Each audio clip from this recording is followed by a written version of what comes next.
Voy a dar lectura, hermanos, a Lucas capítulo 12 del versículo 35 al 40. La palabra del Señor dice así. Estén ceñidos vuestros lomos y vuestras lámparas encendidas, y vosotros sed semejantes a hombres que aguardan a que su Señor regrese de las bodas, para que cuando llegue y llame, le abran enseguida. Bienaventurados aquellos siervos, a los cuales su Señor cuando venga halle velando. De cierto os digo que se ceñirá y hará que se sienten a la mesa y vendrá a servirles. Y aunque venga la segunda vigilia, y aunque venga la tercera vigilia, si os hallare así, bienaventurados son aquellos siervos. Pero sabed esto, que si supiese el padre de familia a qué hora el ladrón había de venir, velaría ciertamente y no dejaría minar su casa. Vosotros pues también estad preparados, porque a la hora que no penséis, el Hijo del Hombre vendrá. Bueno, hermanos, hoy día vamos a ver este pasaje, el cual he titulado este sermón, No te duermas. No es una indirecta a los hermanos que están aquí en el salón, sino es algo que Jesucristo literalmente, hermanos, quiere que hagamos y es la forma en la que quiere que vivamos constantemente. Y al hacer esto, y Jesucristo al guiarnos a vivir constantemente vigilantes y como vamos a ser en un momento en guardia y dispuestos y listos para la acción siempre, Jesucristo va a tocar acá también el tema de la segunda venida, de su segunda venida. Y hoy, hermanos, vamos a hablar también de este tema y sinceramente es triste, pero la segunda venida es uno de los temas quizás más malentendidos y probablemente peor utilizados en muchas iglesias. En nuestra ciudad, y voy a hablar de esto hasta más adelante en nuestro sermón el día de hoy, tenemos incluso iglesias las cuales se llaman Cristo viene y utilizan ese nombre, pero lo hacen de una manera completamente corrompida a lo que Jesucristo verdaderamente enseñó acerca de su segunda venida. Algunos de los malos entendimientos que hay acerca de la segunda venida de Cristo son los siguientes. Hermanos, hay gente y hay pastores dentro de la iglesia que lamentablemente utilizan la segunda venida para darle miedo a los cristianos. Yo he conocido personas las cuales constantemente viven en un temor de que Jesucristo va a llegar en cualquier momento y es posible de que yo me quede y tenga que pasar la tribulación y la única opción que voy a tener para llegar al cielo es hacerme decapitar con el anticristo. Eso, hermanos, es un error sumamente grande. Más adelante vamos a ver cómo el apóstol Pablo más bien nos llama a los cristianos a amar la segunda venida de Cristo. Los incrédulos deberían tenerle miedo y temor, pavor, terror a la segunda venida de Cristo.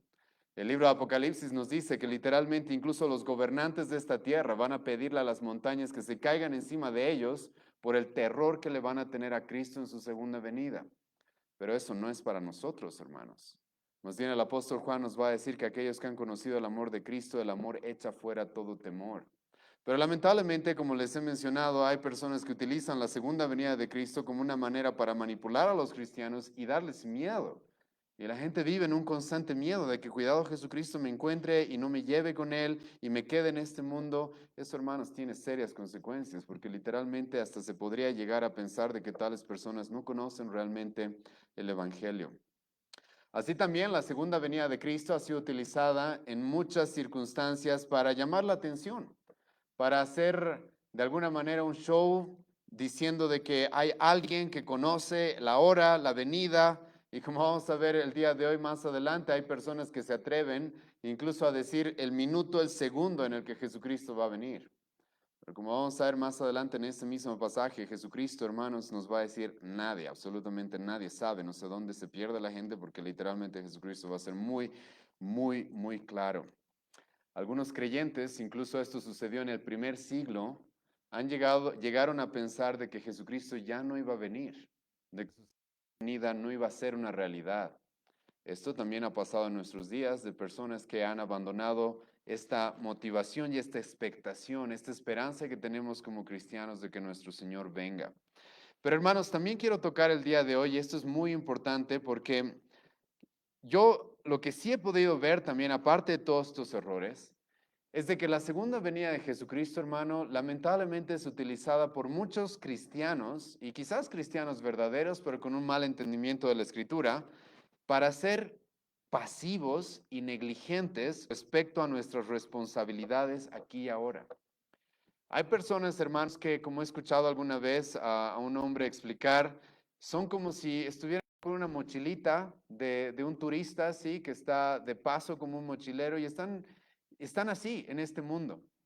No trabajan, no se esfuerzan realmente por crear cultura, por ser sal, por ser luz. No se esfuerzan realmente porque el reino de Cristo se expanda en este mundo. Y mucho tiene que ver esto con la segunda venida de Cristo. Porque mucha gente cree, bueno, Cristo va a venir y como va a destruir todo, entonces, ¿para qué? ¿Para qué trabajamos? ¿Para qué nos esforzamos? ¿Para qué hacemos esto o aquello si Cristo ya viene? Hermanos, por si acaso, ese es un error muy grande. Incluso el día de hoy vamos a ver en este mismo pasaje que Jesucristo más bien nos va a decir que su segunda venida debería motivarnos a trabajar más duro. Debería motivarnos a no ser negligentes, a no ser pasivos. Y tampoco, hermanos, a tener una teología pesimista, en la cual simplemente estamos esperando que todo se destruya y todo pase, y estamos, como he mencionado, simplemente a la expectativa de eso. No, Jesucristo más bien nos va a llamar aquí, nos va a decir que si realmente somos sus siervos, si realmente hemos conocido quién es Él, el pensar en su segunda venida, eso debería guiarnos a la acción. La segunda venida de Jesucristo, hermanos, jamás debería darnos miedo a los verdaderos cristianos. Deberíamos amarla, deberíamos ser motivados más bien por esta, para ser diligentes y trabajar, para estar listos para la acción, para alumbrar más que nunca, para estar esperando su regreso con una esperanza que trasciende incluso lo que vemos en el presente. Y la respuesta, hermanos, la pregunta, perdón, que vamos a responder el día de hoy es cómo debemos esperar su venida. Jesucristo literalmente eso es lo que quiere que entendamos en estos cuantos versículos. ¿Cómo es que debemos esperar su segunda venida? En primer lugar, Jesucristo nos va a decir, la forma de esperar su venida, su segunda venida, es ceñidos vuestros lomos. Escucha el versículo 35. Estén ceñidos vuestros lomos. Esto es, por si acaso, un mandamiento. Es una orden, no es una opción para los cristianos. Si verdaderamente estás esperando su segunda venida, el mandamiento que Cristo te da acá es que tus lomos deben estar bien ceñidos. Ahora, obviamente yo sé que estamos en otro contexto, esta expresión probablemente muchos de nosotros no la podemos entender, pero sinceramente es de vital importancia para la vida cristiana.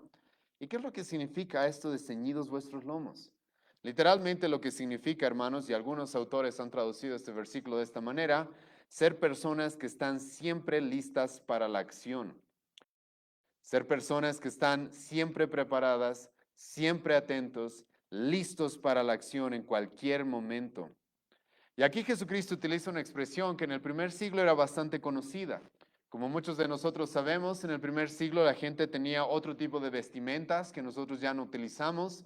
En aquella época los hombres también utilizaban túnicas y vestidos en cierta manera largos, pero muchas veces esos vestidos tenían una algo especial, que era esto como un cinturón, como un cinto, lo cual se utilizaba para que toda la túnica, para que toda nuestra ropa esté bien puesta y no nos estorbe por si teníamos que entrar a una batalla, por si teníamos que trabajar, por si había algo que requería esfuerzo y mucha diligencia.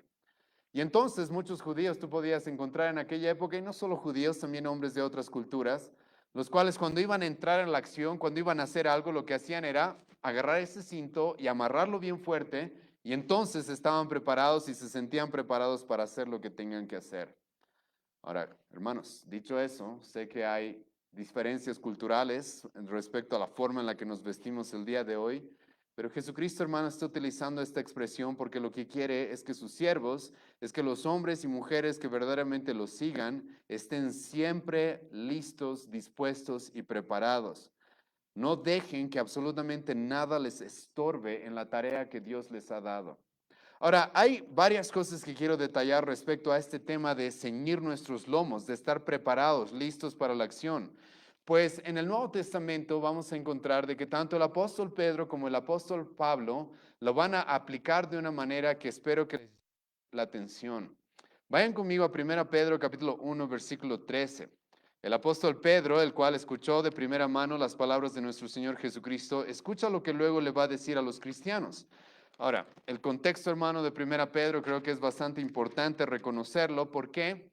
Porque los cristianos están pasando muy mal, momentos muy difíciles, están pasando momentos muy difíciles, están siendo perseguidos, están siendo odiados, En el primer capítulo, Pedro les va a decir eso. Ellos están sufriendo, están pasando pruebas, las cuales son comparadas con el fuego que se utiliza para purificar el oro. Entonces son cristianos, hermanos, a los cuales tú esperarías, y esto muchas veces creen muchos cristianos, de que porque la aflicción llega a mi vida, entonces más o menos tengo un pase libre para relajarme, para tranquilizarme, para dejarme estar un tiempo. Pero eso no es así en la mente del apóstol Pedro. En la mente del apóstol Pedro, el cual escuchó las palabras de Jesucristo de primera mano, en persona, escucha lo que Pedro le va a decir a los cristianos en 1 Pedro capítulo 1, versículo 13. Y una vez más, recuerda de que le está hablando a cristianos que están pasando dificultades y aflicciones muy fuertes. Pedro les va a decir lo siguiente: por tanto, ceñid los lomos de vuestro entendimiento. Ahora, hermanos, si tú lees los versículos anteriores, vas a encontrar que estamos en un contexto bastante parecido a lo que Jesucristo nos está diciendo en Lucas 12. El apóstol Pedro ha estado hablando de Cristo, de la herencia eterna que tenemos en Él, de la esperanza incorruptible, inmarcesible, reservada en los cielos que tenemos para nosotros. Pedro ha hecho que pongamos nuestros ojos en el futuro. Y después de eso, el apóstol Pedro dice, por tanto, ceñid los lomos de vuestro entendimiento. Escucha esto. Una vez más, Pedro va a utilizar esta expresión que Jesucristo usa en Lucas capítulo 12. Ceñid vuestros lomos, pero aquí le va a añadir algo más. El apóstol Pedro va a decir, ceñid vuestros lomos del entendimiento. Palabra entendimiento, dianoia, significa pensamiento. No cualquier pensamiento, sino un pensamiento hondo, profundo. Esta palabra a veces se la utilizaba para referirse a la facultad que una persona tiene de discernir, de pensar, de evaluar las cosas, de ejercitar su mente. El apóstol Pedro, hermano, que escuchó las palabras de Jesucristo, luego va a aplicar estas palabras y le va a añadir esto y le va a decir, sabes, los cristianos deberían estar constantemente preparados y equipados para utilizar su mente, el entendimiento, de la manera más correcta. Como va a decir más adelante, siendo sobrios, esperando a lo que la gracia que nuestro Señor Jesucristo nos ha prometido. Ahora, quise añadir, hermanos, este versículo acá, porque como vamos a ver en un momento, el apóstol Pablo va a hacer algo muy parecido. Y en una era de anti-intelectualismo que tenemos dentro de las iglesias, hermano, escucha bien. El apóstol Pedro nos va a decir, tú deberías estar utilizando muy bien tu mente y tu mente debería estar bien capacitada para conocer la doctrina, conocer la verdad y estar bien firme en aquello que se te ha revelado, que se te ha instruido. Hermano, te recuerdo que el más grande mandamiento que tenemos es amar a Dios con absolutamente todo lo que somos. Y todo lo que somos no solamente es muchas veces como vemos nuestros sentimientos, sino que Jesucristo, como en el Antiguo Testamento, también vamos a encontrar de que debemos amar a Dios con nuestras fuerzas, con nuestra alma, pero también Jesucristo va a decir con nuestra mente. Cuando tú entiendes esto, hermano, debes reconocer de que la ignorancia no es una opción. Los cristianos no tienen la opción de ignorar, sino más bien tienen la responsabilidad de conocer la doctrina, incluso, hermanos, de ser dogmáticos cuando esto lo necesita. Eso, sinceramente, el término de ser dogmáticos tiene que ver con esto de ceñir los lomos del entendimiento.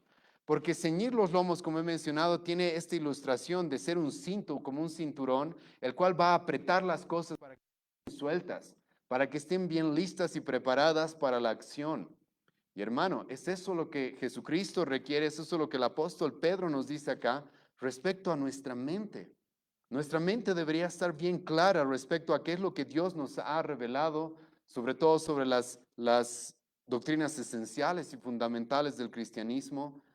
Dentro del cristianismo, hermano, escucha, tener una mente abierta no es una virtud, es un defecto. Es completamente lo opuesto a tener ceñidos vuestros lomos del entendimiento. Ahora, como les he mencionado, esta frase es muy interesante que en el Nuevo Testamento el apóstol Pedro, que es el que escuchó esto de nuestro Señor Jesucristo, va a aplicarla a este tema de nuestra mente, de tener claro nuestro conocimiento. Y el apóstol Pablo va a hacer algo muy parecido. Escucha Efesios capítulo 6, versículo 14. Estad pues firmes, ceñidos vuestros lomos con la verdad, con la verdad. Hermano, tú no vas a encontrar verdaderos siervos de Dios tanto en el Antiguo y en el Nuevo Testamento, los cuales no estén claros en su doctrina, los cuales no estén seguros y firmes en aquello que creen. Es más, ese es un mandamiento. 1 Corintios capítulo 16, versículo 3, el apóstol Pablo va a decir, estad firmes en la fe. Y eso tiene que ver con estar ceñidos vuestros lomos con la verdad. En la época posmoderna en la que vivimos, hermano, esto es muy importante, porque estar seguros y firmes en la verdad ya no es bueno. Incluso para el mundo es un defecto, es ser intolerante, es no estar dispuesto a progresar. Pero hermano, en la escritura esto es algo que se nos manda. Y cuando tú ves en el Antiguo Testamento como en el Nuevo Testamento personajes los cuales verdaderamente han servido a Dios, tú vas a encontrar que tenían esas características. Por ejemplo, ¿qué se le mandó a Josué antes de todas las proezas que Dios lo utilizó para realizar dentro de su pueblo?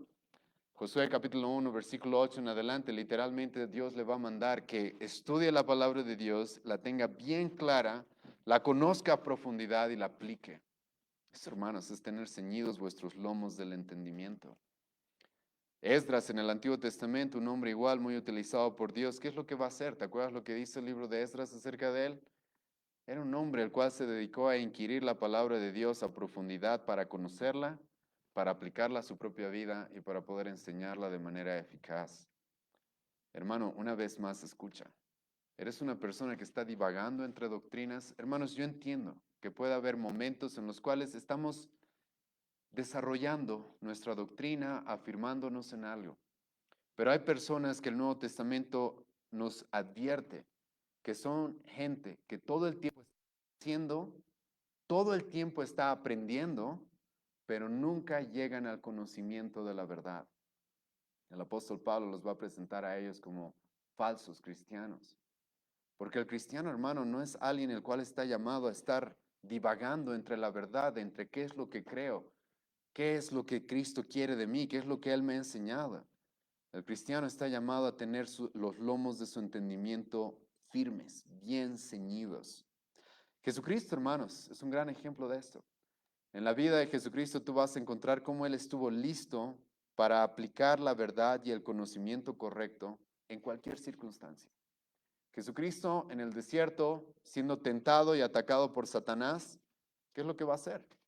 Y hermano, ese es un ejemplo de lo que les estoy diciendo, que la Biblia nos demanda.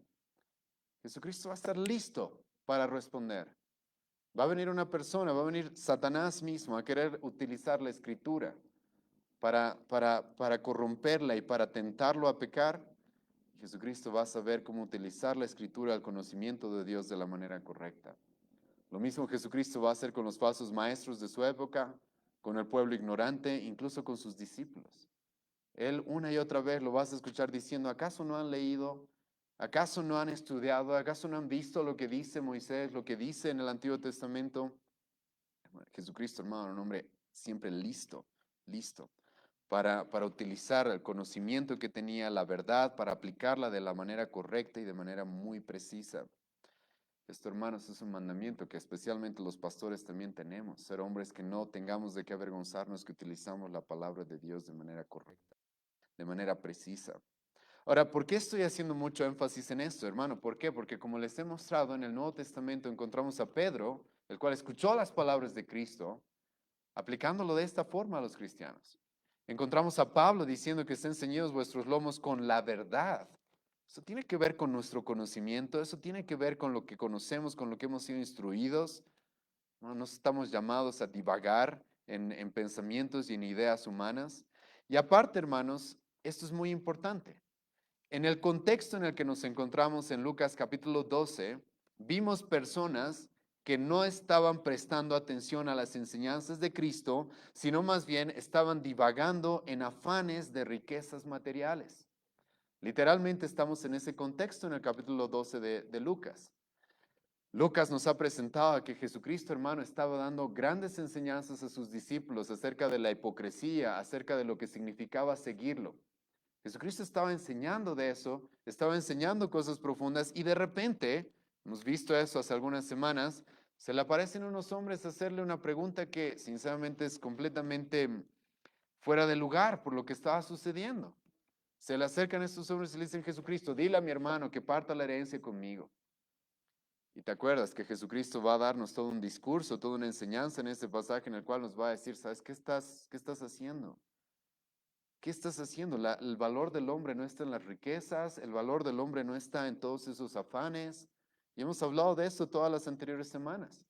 Pero esto es muy importante, hermanos, porque justo después de que Jesucristo ha tenido que confrontar a estos hombres que parece que no le estaban prestando para nada atención y que su mente estaba divagando y distraída en riquezas materiales, Jesucristo le va a decir, ustedes estén ceñidos vuestros lomos. Ustedes deberían estar preparados y listos para la acción de una manera correcta, de la forma en la que yo les he mandado a que estén, en lugar de estar divagando con cosas que no tienen realmente valor. Y hemos hablado de esto, hermanos, las semanas pasadas respecto al afán y la ansiedad y cómo Jesucristo lidió con el tema de las riquezas. Y entonces estamos en ese contexto y Jesucristo le dice a sus discípulos, ustedes, pensando en mi segunda venida, como vamos a ver más adelante en los siguientes versículos, deben tener ceñidos vuestros lomos, y ahora escucha lo que Jesucristo nos va a decir después, y vuestras lámparas encendidas, vuestras lámparas encendidas. El llamado del cristiano, hermano, es alumbrar. Ahora, para muchos de ustedes eso va a ser bastante repetitivo incluso, porque sabemos de que Jesucristo nos ha mandado, nos ha llamado a ser la luz de este mundo.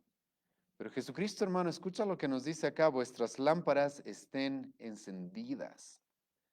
Nosotros, hermano, hemos recibido una luz y no hemos recibido, no somos nosotros la luz, pero hemos recibido una luz la cual no está hecha, hermanos, como Jesucristo ya nos dijo en este mismo evangelio, para ser ocultada, para ser guardada. Es más, Jesucristo nos dijo de que esto es completamente absurdo, ridículo. ¿Para qué Él encendería una luz para que luego se la meta debajo del colchón? Jesucristo mismo nos dijo de que más bien cuando se enciende una luz lo que se hace es ponerla en la cima de una ciudad para que todos vean. Y hermanos, esta es nuestra responsabilidad como cristianos. Y este tema de alumbrar, de tener nuestras lámparas encendidas, está íntimamente ligado, escucha, a predicar, a enseñar, a confrontar las tinieblas con la verdad y también, hermanos, a alumbrar con cómo vivimos. Y quiero dividir esta sección en estas dos partes. Porque si vamos a alumbrar como cristianos, como Jesucristo nos manda que debemos estar haciendo si realmente estamos en expectativa de su segunda venida y somos unos buenos siervos, Cristo hermano nos dice deberíamos estar con nuestras lámparas muy bien encendidas. Esto significa de que el cristiano está llamado a predicar a tiempo y fuera de tiempo, como Pablo va a decir a Timoteo. En un mundo que está sumergido en la oscuridad, hermano, eso es lo que Pablo va a decir a Timoteo, tú predica la palabra. No te canses, con paciencia, aunque todo esté yendo mal, aunque los días postreros sean malos, tú predica la palabra. ¿Por qué? Porque tu palabra es lámpara a mis pies, lumbrera a mi camino. En un sentido, hermano, la lámpara que los cristianos tenemos es la palabra de Dios, la cual debe alumbrar donde Dios nos ponga, en el contexto que Él quiera que estemos. Y Jesucristo, hermano, nos va a decir, es esto lo que debería estar pasando con los cristianos que están esperando su segunda venida. Deberían estar listos para actuar. No son personas pasivas, negligentes, y son personas las cuales se están esforzando y están preocupadas y cumpliendo su responsabilidad de alumbrar en este mundo. Hermano, esto es parte de lo que nosotros debemos hacer como cristianos. El apóstol Pablo, escucha lo que nos va a decir en Efesios capítulo 5, versículo 11. Y escucha bien lo que dice el apóstol Pablo en este versículo, porque lamentablemente hay algunas personas que creen que el cristiano solamente está llamado a apartarse de las tinieblas, pero eso no es verdad. El apóstol Pablo nos va a decir que el cristiano tiene una mayor responsabilidad. Escucha capítulo 5 de Efesios, versículo 11. Y no participéis de las obras infructuosas de las tinieblas. Como les dije, creo que eso es bastante razonable y todo cristiano va a estar de acuerdo que no podemos participar del pecado, de la corrupción, de la maldad, de los engaños, de aquellos que no siguen a Jesucristo. Pero ahora escucha lo que el apóstol Pablo también va a decir. Porque el cristiano, hermano, no se puede conformar simplemente recluyéndose de la sociedad o alejándose del pecado. El cristiano, si realmente va a alumbrar, lo que el apóstol Pablo continúa diciendo en el versículo 11 es muy importante porque dice, si no más bien, reprendedlas. Ahora ese reprendedlas, hermano, por si acaso no es el reprendedlas de los pentecostales, y justo creo que escuché a la iglesia aquí abajo haciendo eso esta mañana, de que expulsamos demonios y expulsamos a Satanás y expulsamos a todos los espíritus que podamos para que luego la semana siguiente vuelvan. No, Jesucristo, el apóstol Pablo, perdón, aquí está diciendo desenmascaradlas. Literalmente esa puede ser una traducción que tiene esta palabra reprenderlas. Y hermano, esto es lo que la luz hace. Cuando el cristiano realmente alumbra, y lo que la luz hace, hermanos, es reprender, es desenmascarar, es sacar las tinieblas, es sacar a la luz lo que haya que sacar y vencer a las tinieblas. Y hermanos, como les he mencionado esto espero que traigan muy bien a su mente, porque cuando hablamos de la segunda venida de Cristo, literalmente en este primer versículo en Lucas capítulo 12, versículo 35, hermano, el llamado aquí es a la acción. El llamado no es a una espera pasiva. El llamado, hermano, es aquí a la acción. El llamado aquí es a iluminar, a ir en contra de los engaños, de la falsedad. El hermano, escucha, el pueblo de Cristo nunca ha sido llamado a estar en silencio, a ver el mundo destruirse, sumergirse en la maldad y no hacer nada. Y esto, hermanos, es muy importante. Nunca me olvido cuando hablamos de este tema de los cristianos alumbrando las palabras de John Stott, las cuales realmente marcaron mucho de mi ministerio, porque me acuerdo que en una exposición que él hizo sobre pasajes parecidos y similares a los que hoy día estamos viendo, él confrontó a su auditorio con esto. Hermanos, si una casa está en oscuridad, ¿a quién vas a culpar? ¿A la casa, a la oscuridad o a la falta de luz? Y esto, hermanos, es una responsabilidad que los cristianos debemos tener, porque yo sé, hermanos, que los cristianos somos buenos en quejarnos, en cómo anda la sociedad, cómo anda la educación, cómo anda el gobierno, cómo anda la iglesia, cómo anda esto, cómo anda aquello. Pero el punto es de que si las tinieblas están venciendo, es por la falta de luz, por si acaso. Y los cristianos han sido llamados a alumbrar, ahí donde estén, donde te haya tocado estar, con la influencia que Dios te haya dado. Puede ser en tu trabajo, puede ser en tu familia, puede ser como pastor, puede ser como miembro dentro de la iglesia, puede ser como ciudadano, simplemente en una nación. El llamado Jesucristo nos dice es, alumbren. Donde haya tinieblas, ustedes dedíquense a alumbrar. No podemos simplemente quedarnos callados y retroceder cuando vemos la maldad avanzar. Y esto, hermanos, es muy importante porque, como he mencionado, en el contexto de Jesucristo va a hablar de su segunda venida y mucha gente utiliza su segunda venida para tener una visión pesimista del presente, del futuro en este mundo antes de que Cristo venga. Y más o menos estamos esperando que Cristo venga a rescatarnos a los cristianos como si estuviéramos hundidos y derrotados. Cuando tú ves este pasaje bien, tú encuentras de que eso no es así. Jesucristo quiere siervos los cuales estén activos, estén haciendo lo que Él les ha mandado, estén trabajando por la obra que Él nos ha dejado y estén alumbrando. Y ahora esto, como ya les he adelantado, hermanos, está muy ligado a la predicación, a la enseñanza. Los cristianos, hermanos, estamos llamados a alumbrar con la luz de la palabra donde estemos, en cualquier ámbito, en cualquier contexto. Si la Biblia lo enseña, yo estoy llamado a enseñarlo también. Donde sea, hermano. Si la Biblia habla de familia, yo hablo lo que la Biblia dice acerca de la familia, eso es alumbrar. Si la Biblia habla del hombre, de la mujer, de la sexualidad, de la política, yo voy a hablar de lo que la Biblia hable, porque mi responsabilidad es alumbrar, es eso lo que Cristo me ha mandado a hacer. Pero ahora, como también ya les dije, hermanos, la forma de alumbrar no solamente es con nuestras palabras, con la instrucción, con la enseñanza, confrontando la maldad, los engaños, sino también es con la forma en la que vivimos. Y estas dos cosas, hermanas, muy importante que se combinen, porque normalmente la gente que habla mucho pero vive poco termina siendo hipócrita y tropiezo más bien para las personas que nos vean. Escucha lo que Jesucristo va a decir en Mateo capítulo 5, versículo 16. Porque si bien no podemos negar que esto de alumbrar tiene que ver con una misión y un trabajo como cristianos tenemos de expandir la palabra, predicar el evangelio, confrontar el error, la maldad, los engaños, la falsedad, como he mencionado, Jesucristo, hermanos, también va a decir que una forma de alumbrar es con la manera en la que vivimos. Escucha lo que Jesucristo dice en Mateo 5, versículo 16. Así alumbre vuestra luz delante de los hombres, para que vean vuestras buenas obras y glorifiquen a vuestro Padre que está en los cielos. Hermano, estas son las dos maneras en las que los cristianos alumbran y cumplen su misión en este mundo. Y estas dos cosas, tenerlas unidas, hermano, es algo necesario para que verdaderamente estemos cumpliendo lo que Cristo nos manda. Hay gente, hermano, que nunca confronta con su boca nada. y que se conforma con que, pero tengo un buen testimonio, ¿sí? Incluso han habido teólogos los cuales han recomendado a los cristianos, tal vez ustedes han escuchado este tipo de frases: predica todo el tiempo y cuando se te dé la oportunidad, habla, ¿sí? Como si lo más importante fuera predicar con nuestras vidas nada más y no interesa que realmente hablemos la verdad. Eso no es un error. Hay otras personas, como he mencionado, que lamentablemente hablan mucho, pero viven muy poco. Eso también es un error. Eso mancha el evangelio, eso mancha nuestras palabras, eso literalmente no contribuye. Por más de que estemos enseñando la verdad, eso es algo que estorba. Es algo que estorba.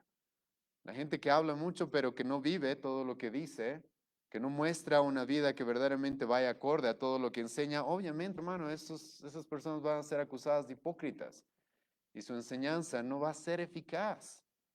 Pero la Biblia nos da, hermanos, este equilibrio en el cual debemos ver tanto la forma en la que vivimos, una manera en la cual estamos alumbrando donde hay oscuridad, pero también combinar eso con todo lo que hablamos y predicamos y enseñamos, y cuando utilizamos nuestra boca para confrontar. ¿Qué hicieron los apóstoles en el Nuevo Testamento para trastornar el mundo? Literalmente la gente va a decir eso: estos hombres están trastornando el mundo. ¿Sabes qué hicieron? Predicar, eso hicieron. Y luego Jesucristo también nos dice: ustedes vivan en buenas obras. Y como Pablo nos va a decir en Tito capítulo 2, que vuestras buenas obras más bien adornen su mensaje, adornen el evangelio.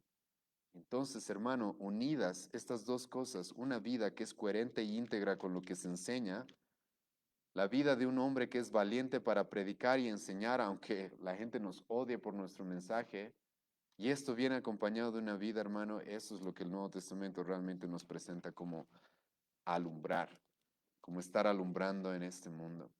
Ahora, Jesucristo no solamente nos va a decir que tengamos nuestros lomos ceñidos, no solamente nos va a decir que alumbremos, que nuestras lámparas estén encendidas. Y hermano, antes de pasar al siguiente punto, escucha, el mundo va a querer apagar nuestra luz. Siempre va a intentar hacerlo. Nos va a ridiculizar, nos va a perseguir e incluso cuando ya no les quedan más opciones, nos va a matar. Eso es lo que normalmente ha pasado durante toda la historia. Tú y yo vivimos días muy cómodos, sinceramente, y creo que es porque no estamos hablando y proclamando mucho y de manera muy pública todo lo que Dios nos manda. Pero hermanos, el mundo va a intentar apagar la luz. Es por eso que Jesucristo aquí ahora nos va a decir que estemos vigilantes. ¿Pero vigilantes en qué? Vigilantes en esto. Con nuestros lomos bien ceñidos, listos para la pelea, listos para la acción, con nuestras lámparas bien encendidas. Y ahora, como ya les dije, escucha versículo 36 al versículo 38, Jesucristo nos va a llamar a estar siempre vigilantes. Escucha lo que Jesucristo dice en estos dos versículos. Perdón, desde el versículo 36 al 38, estos tres versículos. Y vosotros sed semejantes a hombres que aguardan a su Señor, a que su Señor regrese de las bodas, para que cuando llegue y llame, le abran enseguida. Bienaventurados aquellos siervos a los cuales su Señor, cuando venga, halle velando. De cierto os digo que se ceñirá y hará que se sienten a la mesa y vendrá a servirles. Y aunque venga la segunda vigilia, y aunque venga la tercera vigilia, si os hallare así, bienaventurados son aquellos siervos. Hay varias cosas que diseccionar en estos versículos. Uno, Jesucristo, hermano, nos presenta como siervos. Eso es lo que tú y yo somos. Ahora, esto no es cualquier siervo. Esto, hermanos, no es un empleado asalariado. Jesucristo aquí está utilizando la palabra dulos, porque Jesucristo lo que quiere que entendamos es de que somos sus esclavos. Sí, hermano, la Biblia dice que por la fe en Jesucristo somos hijos de Dios, eso es verdad. Sí, hermano, Jesucristo mismo va a decir: ustedes son mis amigos, yo los llamaré mis amigos, es verdad. Sí, hermano, la Biblia nos dice de que somos hermanos con Jesucristo y que Él es el primogénito entre muchos hermanos. Sí, eso es verdad. Pero también es verdad, hermano, que a los cristianos se nos llama una y otra vez esclavos. El apóstol Pablo va a comenzar su epístola a los romanos diciendo: yo, esclavo de Jesucristo. El apóstol Pedro va a comenzar su segunda epístola diciendo: yo, esclavo de Jesucristo. Santiago, Judas, que eran hermanos de sangre con Jesucristo, literalmente ellos van a decir lo mismo: somos esclavos de Jesucristo. Romanos capítulo 6, versículo 22, ustedes que han sido librados del pecado, han sido hechos esclavos de Dios. Hermano, esto, escucha, es lo que somos. Es lo que somos. Y sí, no es una contradicción con todas las otras cosas que te he mencionado, pero esto es lo que somos. Y espero que empieces a tener esto en tu mente porque más adelante, cuando lleguemos al capítulo 17 de este Evangelio, Jesucristo va a decir que así siendo esclavos, en nuestra posición de esclavos, cuando hacemos lo que se nos ha mandado a hacer nomás, incluso somos esclavos inútiles, porque solo hemos hecho lo que se nos ha mandado. Hermano, en una época en la cual a los cristianos se los quiere poner en una posición que no les pertenece, a los cristianos se les quiere subir la autoestima para que se crean los reyes del universo, hermano, Jesucristo dice, ustedes son mis siervos por si acaso. Sí, gracias a Él podemos ser adoptados como hijos, no vamos a negarlo, pero somos sus siervos. Más adelante, por eso también se va a utilizar en el versículo 37 la palabra Señor, Kyrios o Curios, que es dueño. Él es nuestro dueño, yo le pertenezco. Déjame recordarte que Jesucristo murió en esa cruz para comprarnos, para que seamos suyos. El apóstol Pablo va a decir en 1 Corintios capítulo 6, versículo 19 al 20, que por precio hemos sido comprados porque ahora, y por el pago que ha sido pagado, ya nuestro cuerpo, nuestro espíritu no nos pertenece, sino que le pertenecen a Él. Y entonces Jesucristo dice, escucha, y vosotros sed semejantes a hombres que aguardan a su Señor, a su curios. Estos hombres son los siervos, como he mencionado, que más adelante se va a mencionar la palabra dulos. Y ahora aquí Jesucristo va a utilizar una ilustración y tengo que explicárselas para que entiendan un poco la expectación con la cual nosotros debemos ver la segunda venida de Jesucristo. Jesucristo aquí nos da la ilustración de un hombre que fue a una fiesta de bodas. No específicamente un hombre que se casó, sino Jesucristo aquí nos está presentando un hombre que probablemente fue invitado a una fiesta de bodas. Y hermanos, en aquella época eso significaba de que una persona probablemente tenía que viajar varios días. Las bodas duraban varios días, a veces se extendían más de 7 días en algunos casos. ¿Por qué era esto? Porque hermano, no había las medios de transporte que tú y yo tenemos el día de hoy.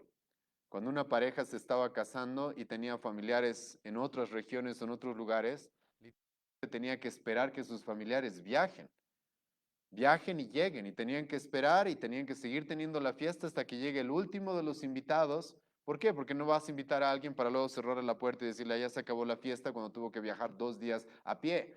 No vas a hacer eso. Y entonces una persona que era invitada a una boda, resulta que tenía que hacer muchas veces un viaje que podía durar varios días a veces y podía ser estorbado en el camino por diferentes dificultades o por diferentes situaciones. Y luego llegas a la boda y resulta que la boda se extiende más de lo necesario. Y los judíos, hermano, se tomaban muy en serio esto de festejar las bodas.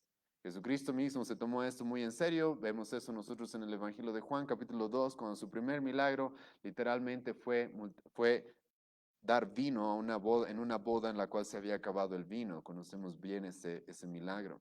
Y las bodas, como les he mencionado, hermanos, duraban mucho y eran impredecibles respecto al tiempo. Pero entonces tenemos un dueño que tiene siervos. Y este dueño, hermano, se va y no se sabe cuándo exactamente va a volver. Ahora, esto ya les estoy adelantando algunas cosas. En un momento vamos a profundizar más eso. Pero los siervos no sabían en qué momento va a volver. ¿En qué momento va a volver su amo? Pero su amo, hermano, siempre les dejaba tareas, responsabilidades.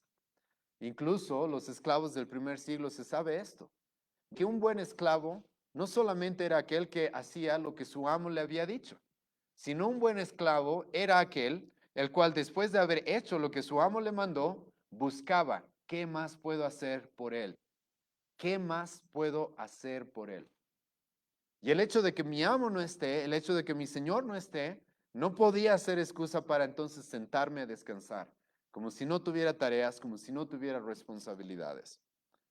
Y por eso, hermanos, al principio de esta exposición les dije, escucha, jamás se te ocurra utilizar la segunda venida de Cristo como una excusa para sentarme y bueno, estoy esperando que Él venga y algún momento me rescate. Porque Jesucristo literalmente nos va a decir, lo que ustedes deberían estar es trabajando.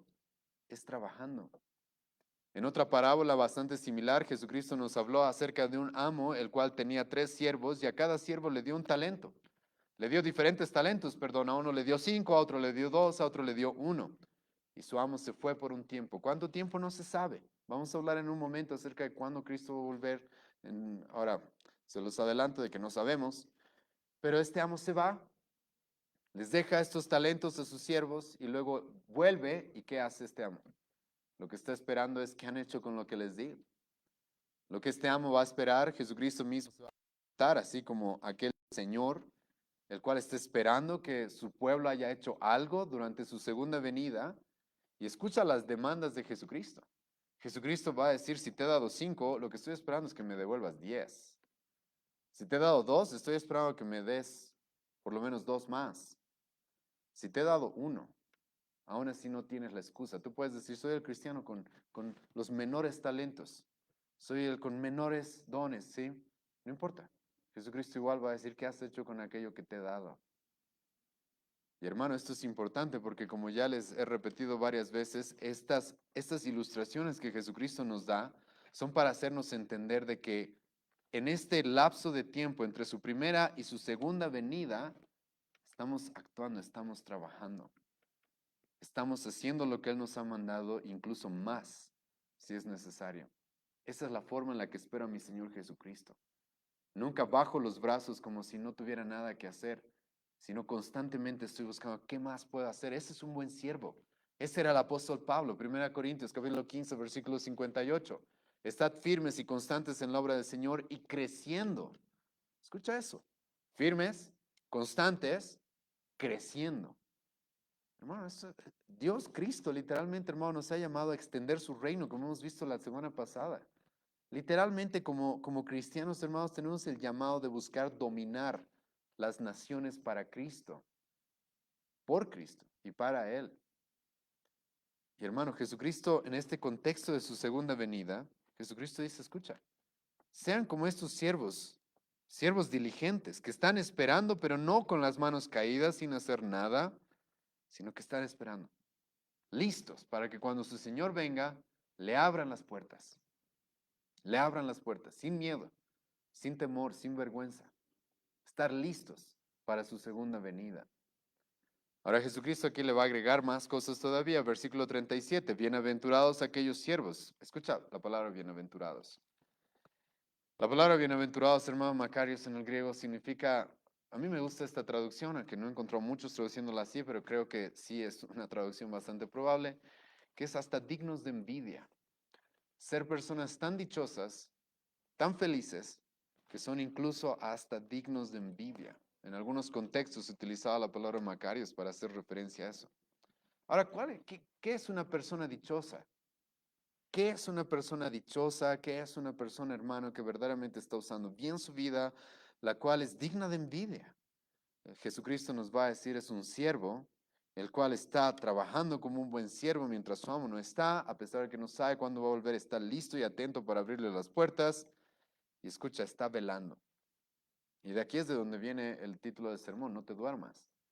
Porque literalmente la palabra velar, hermano, significa no te duermas. Literalmente significa eso, mantenerse despiertos, gregoreo. Es alguien, hermano, que no puede dormirse, está atento, está vigilante. Bienaventurados aquellos siervos a los cuales su Señor cuando venga halle velando. Escucha esto. Ahora, hace un momento hemos leído 2 Samuel capítulo 11, versículo 1, porque mi intención era presentarles un ejemplo de un hombre que era un gran hombre, pero hermano, por una temporada de no haber estado velando. Tú conoces la historia de David y las terribles consecuencias que hubieron por su pecado con Betsabé. Pero lo que tú ves en ese pasaje, no vamos a leerlo ahora por temas de tiempo, es hermano de que David lamentablemente en algún momento se relajó. No se mantuvo firme, creciendo, constante, velando, no. El pasaje en 2 Samuel capítulo 11 literalmente comienza así. En la época, y esto es bien interesante, en la que los reyes iban a la guerra, porque lo normal era que el rey vaya a la guerra, que el rey pelee, que el rey vaya adelante muchas veces incluso. Eso, hermano, era lo normal. Eso era un buen rey. Un buen rey no era el que simplemente mandaba a la gente para que mueran por él, sino era un rey que estaba dispuesto a morir por su pueblo. Ese es el rey que nosotros tenemos de Jesucristo. Pero el pasaje en 2 Samuel nos dice esto: David debería haber estado velando en la misión que Dios le dio, debería haber estado bien despierto y listo para actuar. Y en la época en la que los reyes, normalmente hasta los otros reyes, iban a las guerras, David no. David mandó a uno de sus oficiales para que él vaya a la guerra. Y él se quedó. Y él no fue. Y ahí, sin tener nada que hacer, habiendo dejado de velar, va a estar en su techo, va a mirar a una mujer, Betsabé, y va, hermano, generar toda una desgracia. Urías va a morir, Betsabé va a sufrir, el primer hijo de Betsabé va a morir. Los hijos de David se van a rebelar contra su padre y mucho tiene que ver con lo que ha sucedido con Betsabé. Cuando estudias la historia de Absalón y todo lo que sucedió con su revolución, su revuelta en contra de su propio padre. Y todo eso, hermano, porque en algún momento de su historia David dejó de velar.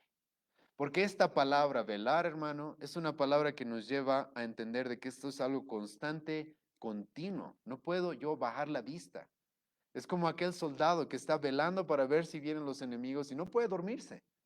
Simplemente no puede dormirse, no puede bajar la guardia. Tiene que estar atento toda la noche. Aunque su Señor no venga en la segunda, tercera vigilia, vamos a hablar de eso en el versículo, tiene que estar atento, despierto. Y ahora me llama la atención, hermano, de que en el Nuevo Testamento varias veces se va a utilizar expresiones porque parece, como ya les he mencionado, de que incluso en el Nuevo Testamento los apóstoles ya estaban percibiendo de que los cristianos estaban relajándose, estaban dejándose estar, ¿sí? Estaban dejando de velar. Es por eso que déjame leerte algunos pasajes, porque en varias ocasiones se nos va a mandar despierten, despierten, despierten. Escucha Romanos capítulo 13, versículo 11 al versículo 14.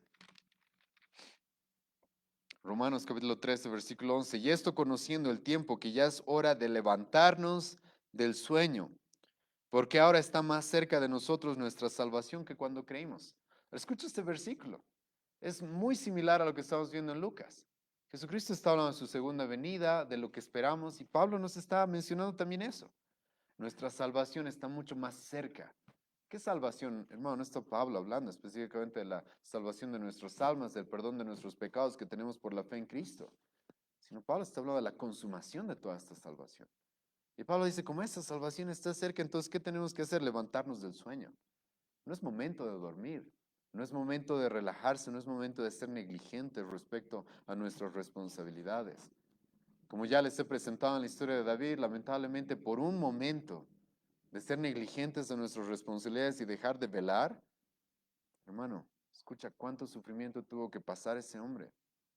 Es por eso que se nos va a mandar una y otra vez, estén velando, despiertos. 1 Tesalonicenses 5, 6. Por tanto, no durmamos como los demás, sino velemos y seamos sobrios.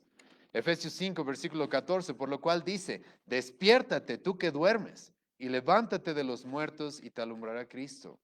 1 Corintios 16, versículo 13, velad, estad firmes en la fe, portaos varonilmente y esforzaos. Hermano, es cuando el pueblo, es cuando el ejército deja de velar que los enemigos tienen paso libre, hermano, Padre. Eso es lo que pasa. Hermano, por dejar de velar, muchas iglesias han terminado siendo sectas. ¿Cuántas veces escuchamos de iglesias que la gente dice, pero comenzaron bien? Sí, pero no se trata de comenzar bien, se trata de terminar bien.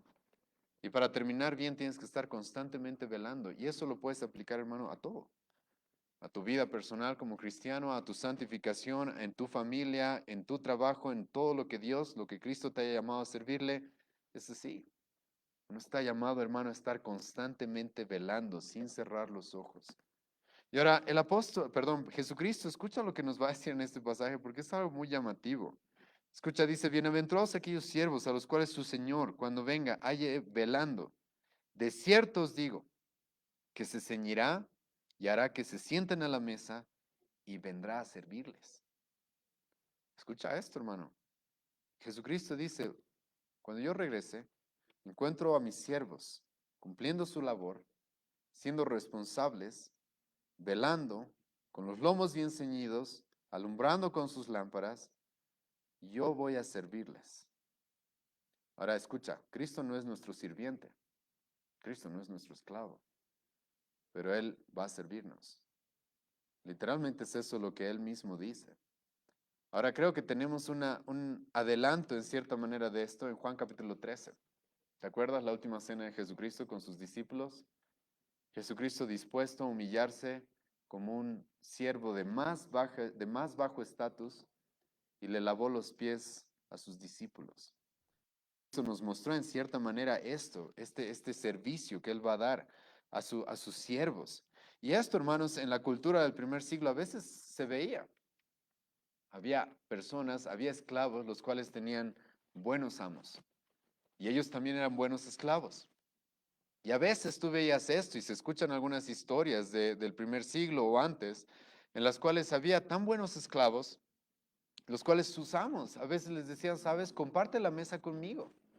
A diferencia de otros amos, los cuales utilizaban a sus esclavos como muebles o como animales, había buenos amos, los cuales decían, sabes, ven, comparte la mesa conmigo y déjame que yo te sirva a ti. Y hermano, Jesucristo dice, es eso lo que va a suceder. Hermano, todo lo que tú y yo vamos a disfrutar después de esta vida es por el servicio de Jesucristo a nosotros. Todo, absolutamente todo. Todo lo que vamos a disfrutar. La vida eterna.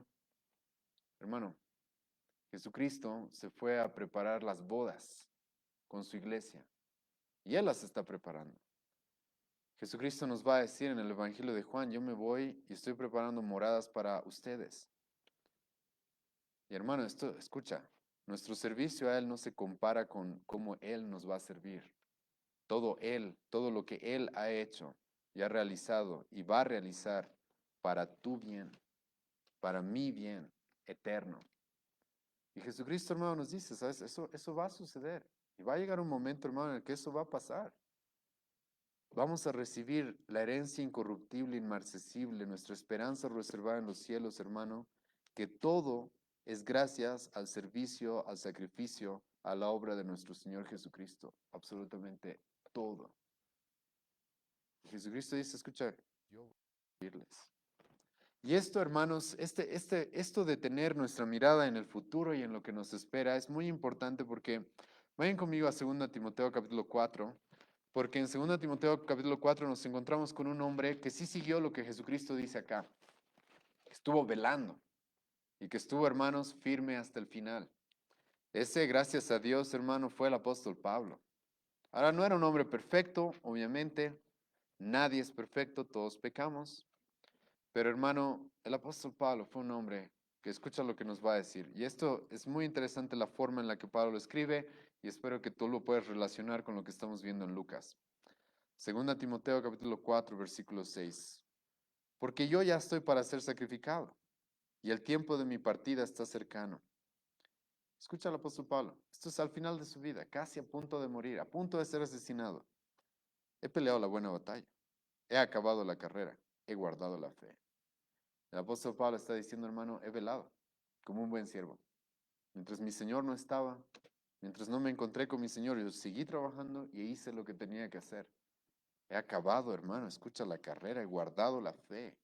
No, yo no me he desviado, yo no he bajado los brazos. Y ahora escucha, el apóstol Pablo, la esperanza que tiene en el futuro, versículo 8. Por lo demás me está guardada la corona de justicia, la cual me dará el Señor, juez justo en aquel día. Y no solo a mí, sino a todos los que aman su venida. Ahora, hermano, con esto no te estoy diciendo, por si acaso, que al servir a Cristo tú te estás ganando la salvación, al servir a Cristo tú te estás ganando la vida eterna. Nosotros no creemos eso, creemos que la salvación es por fe, es por gracia. Sí, hermano, creemos eso. Y Cristo, al salvarnos por fe y por gracia, al haber Él muerto y haber hecho todo para que nosotros podamos ser perdonados y heredar la vida eterna, es eso lo que nos tiene reservado, hermanos. Es eso lo que nos tiene reservado. Y el apóstol Pablo, teniendo esto en mente, él dice, sabes, he peleado la buena batalla, he terminado la carrera, he guardado la fe, me he mantenido firme hasta el final. Es eso lo que Jesucristo nos está llamando acá, hermano. Bienaventurado aquel siervo, el cual está vigilante, está atento, está despierto, está preparado para la acción hasta que el Señor lo llame. No nos sirve haber comenzado bien. Escucha bien esto. Lo que importa, hermano, es terminar bien. Y muchos no terminan bien. Muchos no terminan bien. Y ahora Jesucristo nos va a decir en Lucas capítulo 12 que debemos vigilar sin importar cuánto tengamos que esperar. Es por eso que en el versículo 38 escucha lo que dice. Y aunque venga a la segunda vigilia, y aunque venga a la tercera vigilia, si los hallare así, bienaventurados son aquellos siervos. ¿Por qué Jesucristo utiliza estas palabras, hermano? Aquí hay cosas que espero que verdaderamente cambien la forma en la que ves la historia, ¿sí? De la humanidad y la obra de Cristo. Jesucristo ya nos está adelantando algunas cosas que vamos a decirlas más adelante de manera explícita. Nadie sabe cuándo va a volver. Pero Jesucristo aquí nos está diciendo más que simplemente no saben cuándo voy a volver. Jesucristo, hermano, nos está diciendo, ¿sabes? Podría tardarme mucho. Eso es lo que nos está diciendo. Hablar de la primera, segunda, tercera vigilia significa, hermano, que Jesucristo podría llegar al final de la noche. Al final de la noche. La primera vigilia para los judíos era aproximadamente desde las 10 de la noche en adelante, perdón, desde el atardecer hasta las 10 de la noche, estamos hablando de 6 de la tarde a 10 más o menos. La segunda vigilia de 10 a 2 de la mañana, la tercera vigilia de 2 hasta el amanecer aproximadamente, hasta las 6 de la mañana. Pero más allá de eso, hermanos, este tipo de expresiones, la idea es esa. No sabemos en qué momento va a venir y podría tardarse en venir. Podría tardarse mucho en venir. Y hermano, esto te ruego que tomes muy en cuenta. ¿Por qué? Porque los cristianos a lo largo de las generaciones, muchos han cometido este error.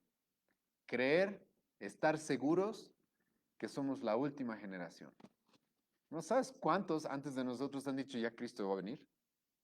¿Sabes cuántos? Hasta en el primer siglo, la iglesia del primer siglo ya estaba diciendo eso.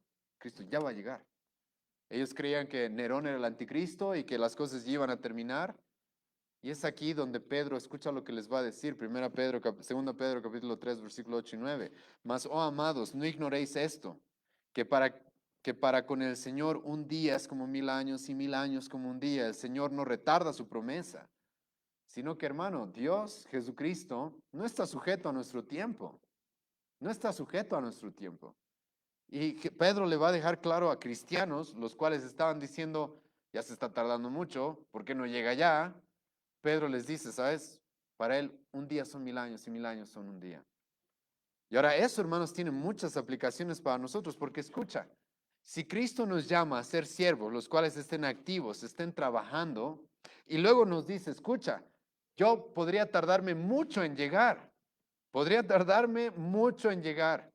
Eso significa, hermano, de que tú y yo deberíamos estar trabajando con la expectativa de que nosotros no vamos a ser la última generación. Es lo más probable. Pero, hermano, nosotros deberíamos estar trabajando con la expectativa del bien de las siguientes generaciones. Hermano, escucha bien esto, ¿sí? Porque a mí personalmente me cambió bastante la mentalidad que tenía respecto a la segunda venida de Cristo y esto. Te pongo esto sobre la mesa, y esto lo escuché de, no me acuerdo qué teólogo específicamente, pero es una pregunta bastante interesante. Imagínate que tú y yo somos la iglesia primitiva. ¿Te imaginas eso? Tú dices, pero ¿cómo podremos ser la iglesia primitiva si ya han pasado 2000 años? ¿Verdad? ¿Y qué tal si Cristo viene de aquí a 100.000 años? Seríamos tú y yo la iglesia primitiva, hermano. Literalmente, la gente dentro de 100.000 años diría, ah, eso es del 2000, la iglesia primitiva, la iglesia temprana, dirían. ¿Alguna vez te has puesto a pensar en eso? Hermano, cuando no tenemos eso en mente, creemos que somos la última generación, que ya no va a haber más. Y como te menciono, muchos cristianos son negligentes y no sirven a su Señor como deberían servirle, trabajando para construir cultura, para construir lo que Dios nos ha llamado a construir para las siguientes generaciones. ¿Por qué? Porque creemos que somos los últimos. Y siempre, hermano, lamentablemente tantas iglesias cometen ese error. Un terremoto, Cristo ya está viniendo. ¿No sabes cuántos terremotos han habido hasta el día de hoy? Yo sé, hermano, lo de las señales, no te estoy negando. Yo sé las señales, rumores de guerra, yo sé, hermano, las pestes, yo sé lo que dice la Biblia acerca de las señales, no te niego que no. Pero lo que te voy a preguntar es cuándo no han habido esas señales. ¿Cuándo no han habido guerras y rumores de guerras? ¿Cuándo no han habido grandes catástrofes, terremotos, maremotos. El día de hoy, ¿sabes cuál es nuestro problema? Es que nos enteramos porque tenemos toda la información en nuestro celular. Eso es lo que pasa. Pero antes pasaba lo mismo. Antes pasaban cosas muy parecidas. Los cristianos del primer siglo creyeron que eran los últimos. Los cristianos del segundo siglo creyeron que eran los últimos. Los cristianos en la Reforma, muchos de ellos también creyeron, somos los últimos. Mira, el Papa es el anticristo, ya está, que hasta aquí llegamos. Cristo está a punto de venir. 500 años después, seguimos acá, hermano. Y esto, hermanos, es muy importante porque en el Nuevo Testamento, como en el Antiguo, tú vas a ver de que lo que Dios quiere de sus siervos es que tengan una visión multigeneracional. Y tú no puedes tener eso si crees que esto es lo último. No puedes tener eso. Y Jesucristo te dice acá, escucha, tú no sabes cuándo voy a venir y me podría tardar mucho. Podría venir a la tercera vigilia quizás. Me podría tardar mucho. Y hermano, para nosotros hasta ahorita ya se ha tardado bastante, 2000 años. Pero para él no es bastante, para él han pasado 2 días. ¿Y qué tal si para él decide venir en 50 días? Para él. Hermano, esto espero que te llame la atención, porque por eso es que tú vas a encontrar a Pablo, hermano, teniendo esta visión multigeneracional. Este Pablo, el cual ha servido a su Señor hasta el final, como hemos visto un momento, él va a estar preocupado por la segunda, la tercera, hasta la cuarta generación después de él. Segunda Timoteo 2, versículo 2, Pablo le va a decir a Timoteo lo que has escuchado de mí, Timoteo, segunda generación. Enséñale a otros hombres, tercera generación, los cuales estos hombres también puedan enseñar a otros hombres más, cuarta generación. Es por eso que a los padres se nos llama a instruir a nuestros hijos, porque para que pensemos en las siguientes generaciones. Y Jesucristo, hermano, respecto a su venida, si bien escucha, si Él quisiera podría venir ahora mismo, no te niego eso. Pero Jesucristo también nos dice acá, ¿sabes? Si yo quisiera podría tardarme hasta la tercera vigilia. Podría tardarme muchísimo. Tú sirve. Tú sigue haciendo lo que tienes que hacer. Tú sigue construyendo para las siguientes generaciones. Y ojalá que Cristo te encuentre así. Ojalá que Cristo no se encuentre así. Pero hermano, las personas que no entienden esto respecto a la segunda venida, como dije, bajan los brazos. Si esto es lo último, hermano, si este es el último tiempo y no va a haber más, entonces es obvio. La conclusión lógica es, bueno, entonces, ¿para qué nos esforzamos mucho, sí? Sí, ya igual todo va a terminar. Ya estamos a punto. No sabes, no sabes. Tú no sabes. Podría venir Jesucristo de aquí a 1000 años y tú no has trabajado por tus nietos, por tus bisnietos. No has hecho lo necesario por su bien, como Cristo nos manda, como su palabra nos manda. Como he mencionado, hermano, cuando tú tienes esto en mente, literalmente es posible que tú y yo todavía seamos en algún momento parte de la iglesia temprana, la iglesia primitiva. Y Jesucristo nos dice, sabes, tú no sabes y me podría tardar mucho. Y ahora, en el versículo 39 y 40, Jesucristo nos va a decir de manera literal, no saben cuándo voy a volver y nunca van a saber, ¿sí? Y hermano, no entiendo por qué la gente se pierde en estas cosas. ¿Y por qué tenemos aquí cerca miles de personas que se reúnen para adorarlo al tal Claure y también hacen en Cochabamba y recibirlo con bandas y todas esas cosas? Cuando claramente Jesucristo dice, nadie sabe, ¿sí? Nadie sabe cuándo va a venir. Escucha el versículo 39 y 40. Pero sabed esto, que si supiese el padre de la familia a qué hora el ladrón había de venir, velaría ciertamente y no dejaría minar su casa. Vosotros pues también estar preparados porque a la hora que no penséis, el Hijo del Hombre vendrá. Este concepto, hermano, de Jesucristo viniendo como ladrón en la noche se lo presenta acá, como también en el Nuevo Testamento, 2 Pedro 3:10, pero el día del Señor vendrá como ladrón en la noche. Primera Tesalonicenses capítulo 2, capítulo 5, versículo 2 en adelante, porque vosotros mismos sabéis perfectamente que el día del Señor vendrá así como ladrón en la noche. Creo, hermanos, que los ladrones no te mandan el día y la hora de cuándo te van a robar, cuándo van a entrar a tu casa. Y Jesucristo, hermano, quiere que con esta ilustración no está diciendo que Él sea un ladrón, no está diciendo que Él venga a robarnos para nada, pero sí nos está diciendo, hermano, saben y no van a saber. No van a saber. Esa es la forma en la que mi Padre ha destinado y ha planificado que mi segunda venida sea sorpresiva. Y ahora tú me vas a decir una vez más, pero pastor, las señales. Escucha una vez más, hermano. Esas señales, cuando tú estudias la historia de la iglesia, siempre se han dado. Porque esas señales lo que tienen que hacer en nosotros es ponernos en expectativa de que Cristo podría venir ahora mismo. Pero no están hechas, hermano, para que creas que ya, este año, este mes, esta hora. Y lamentablemente, hermanos, los falsos maestros, muchos falsos maestros han caído en este error tan obvio de creer y asumir y presumir incluso de que saben cuándo Jesucristo va a llegar. William Miller, el fundador del movimiento adventista, predijo que Jesucristo regresaría el 21 de marzo de 1843. Creo que no pasó, hermano. 21 de marzo de 1844, entonces, porque se me pasó un año. No pasó nada. 22 de octubre del 44, del 1844. No pasó nada. El fundador de la Iglesia de Dios Universal, Herbert Armstrong, igual predijo que Jesucristo regresaría en 1975. Adivina, no pasó nada. Los testigos de Jehová, tienen varias profecías que no se cumplieron. Literalmente, Charles Russell, su fundador, predijo de que Jesucristo volvería en 1914. No pasó nada. Literalmente predijeron eso y no pasó absolutamente nada.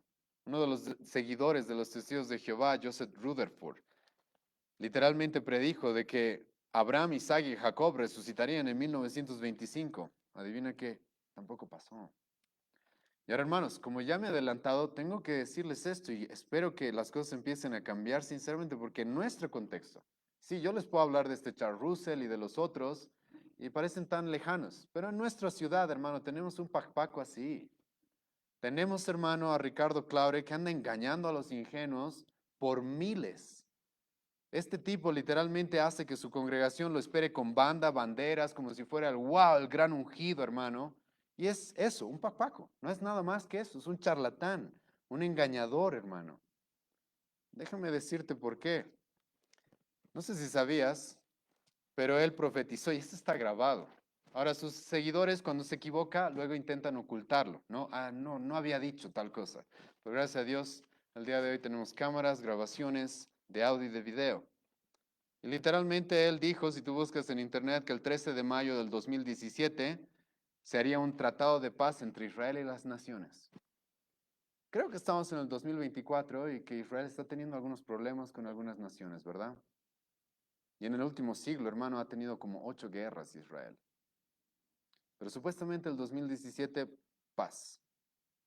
Ahora, este hombre es tan descarado, y esto es interesante, porque Jesucristo en el versículo 40 nos va a decir, ustedes no van a saber la hora, ni siquiera la hora, ¿sí? Pero este hombre es tan descarado que engaña a los ingenuos, que incluso les da hora, minuto y segundo. Y así obviamente se hace pasar como el gran ungido, el gran conocedor, porque el cuerno de Seattle, cuando escribió ese libro, ¿sí? Y ese tipo literalmente dijo el 19 de diciembre del 2017, a la hora 11:27:17. ¿Qué pasó? Nada. 14 de julio del 2020, el arrebatamiento, ¿sí? Y yo sé, hermano, cómo él utiliza su voz y su respiración para aparentar, wow, y la gente ingenua se hace llevar por esta apariencia de piedad y espiritualidad. Y que el arrebatamiento, prepárate, porque ya no va a ser sorpresa el arrebatamiento, ¿sí? Sino que ya le dijo Jesucristo a él que el 14 de julio del 2020, a las 8 de la noche, 38 minutos, 24 segundos, hermano. Creo que no pasó nada. No sé si sabías que este mismo año se descubrió como falsa otra de sus profecías. Supuestamente el 6 de abril del 2024 tenía que venir Jesucristo. Literalmente, cuando tú le escuchas, una vez más te da hora, minuto, segundo. ¿Sabes qué hubiera pasado con este tipo de hombre en el Antiguo Testamento? Ya lo hubiéramos apedreado. Y ganas no me faltan, hermano, porque no puedo creer cuánta gente se deja engañar por este tipo de personas. Y hermano, pero esto sinceramente es un juicio. ¿Por qué? Porque Jesucristo aquí es muy claro. Yo no sé por qué la gente, bueno, sí sé, porque no leen su Biblia, se deja guiar por este tipo de charlatanes. Jesucristo dice, no saben, como ladrón en la noche, a la hora que no penséis. Hechos capítulo 1, versículo 17, perdón, Hechos capítulo 1, versículo 7. Los discípulos en el versículo 6 le van a preguntar a Jesucristo, ¿ya vas a instaurar el reino ahora? Jesucristo les va a decir, no os toca a vosotros saber los tiempos o las sazones que el Padre puso en su sola potestad. Y hermano, esto respecto a la segunda venida de Jesucristo es muy importante para ti y para mí. Porque como he mencionado, tú y yo debemos tener esto en mente. Tenemos que tener en mente, ¿sabes? Jesucristo podría tardarse mucho y entonces tengo que trabajar. Si me ha dado 5, voy a esperar que le devuelva 10. Entonces tengo que trabajar. Pero al mismo tiempo, Jesucristo nos dice, no sabes cuánto. Entonces, esto es bien interesante cuando estudias la segunda venida en este pasaje, porque te guía a esto. Te guía a tener esta sensación de, podría ser dentro de mucho tiempo, como podría ser ahora mismo también. Y esa es la forma correcta, hermano, de tener expectativa, ¿sí? Respecto a la segunda venida de Cristo. Y Jesucristo quiere que nos mantengamos en esa expectación que nos mantiene preparados, alertas, con los ojos, hermano, bien abiertos. Porque en su momento va a venir el Hijo del Hombre, dice en el versículo 40. Este Hijo del Hombre, hermano, va a venir como aquel al cual fue dado dominio, gloria, reino. Eso dice Daniel capítulo 7, versículo 3 y 14. Este Hijo del Hombre va a venir como aquel conquistador, Apocalipsis 19, que con la espada de su boca va a destruir a sus enemigos. Va a destruir a todos sus enemigos y va a reinar sobre esta tierra. Y eso podría pasar ahora mismo.